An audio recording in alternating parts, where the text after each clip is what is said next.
جدانی پیش منی، گر پیش منی چو بی منی در یمنی.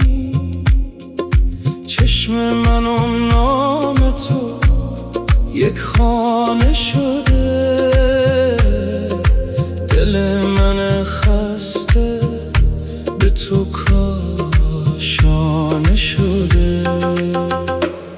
من با تو چنانم ای نگار یمنی، خود در عجبم که من توام یا تو منی.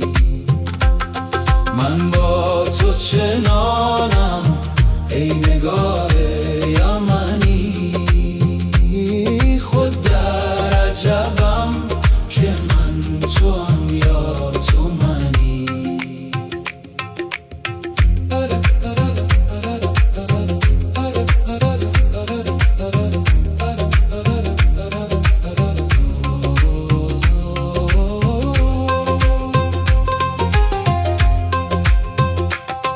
از بوی تو شب تا سحر آکنده شدم، در هر نظر از خویش دگر بنده شدم.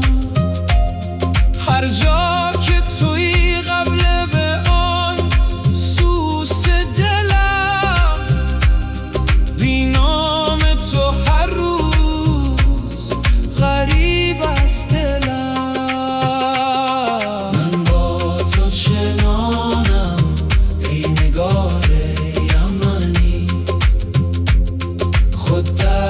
عجبم که من توام یا تو منی.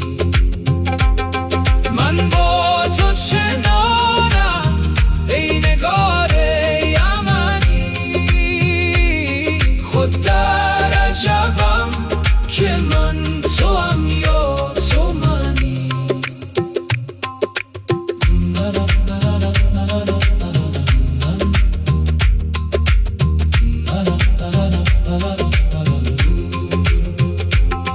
من از تو جدا نیستم، این رو منگر در آینه پیدا شده راز دگر.